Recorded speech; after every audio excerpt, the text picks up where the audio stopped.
ओम तत्त सत्य दूसरे अध्याय का 30वां श्लोक। हे भरत वंशोद्धव अर्जुन, सबकी देह में यह देही नित्य ही अवध्य है। अवध्य मतलब इसका कोई वध नहीं कर सकता। इसलिए संपूर्ण प्राणियों के लिए अर्थात किसी भी प्राणी के लिए तुम्हें शोक नहीं करना चाहिए। ये भगवान क्या कह रहे हैं यहां। अब इस श्लोक में देखिए, जो 30वां श्लोक है,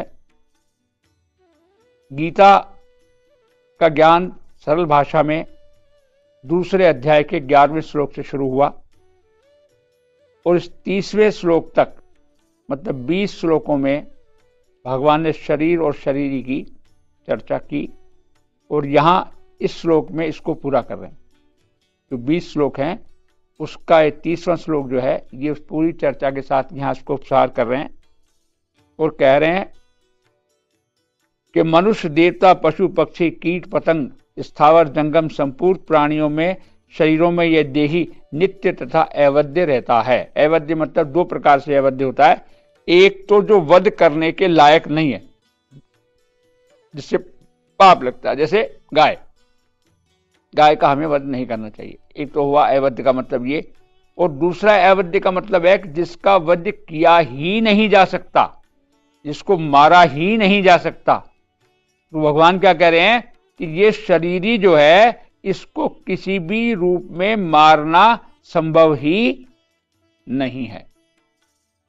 तो ये 20 श्लोक का सार आ गया इस श्लोक में। 11वें श्लोक से शुरू होके और 30वें श्लोक तक जो 20 श्लोक आए, उन 20 श्लोक का ये सार है कि जो शरीरी है वो किसी भी कीमत पर वध क्या, मारने लायक क्या, वो मरने लायक है ही नहीं, वो मर ही नहीं सकता। अब जिस दिन आपको ये बात समझ में आ जाती है तो आपको ये समझ लो कि जो 6 हमारे दर्शन हैं, वेद, वेदांत, न्याय, वैशेषिक, सांख्य और योग, ये 6 दर्शन का सार आ गया।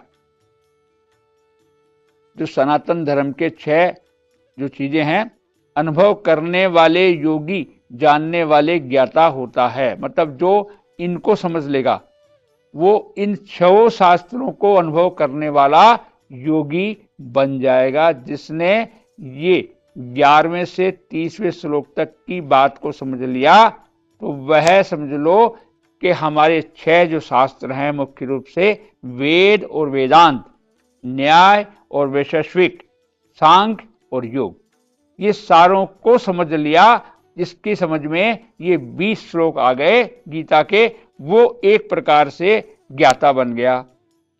अब इसमें हमारे 3 प्रकार के शरीर बताए। योग की भाषा में भी आप देखेंगे, स्थूल शरीर से क्या करते हैं आप, कर्म करते हैं। सूक्ष्म शरीर से चिंतन करते हैं और कारण शरीर से स्थिरता आती है आप में, है ना। ये तीनों शरीरों से जो आप कर्म करते हैं, उस कर्म को बिना भय बिना लालच करते हुए हमें निश्चित तौर से गीता के इस ज्ञान से समझना चाहिए कि हमको अपने प्रत्येक कर्तव्य का पालन करते हुए इसको करना चाहिए, है ना। ये 30वें श्लोक तक जो 30वां श्लोक जो गया, इसमें 20 श्लोकों का अर्थ जो सारांश था, जो 11वें श्लोक से गीता शुरू हुई थी, वहां तक का ये पूरा हुआ। अब अगला श्लोक हम कल चालू करेंगे। ओम तत्सत।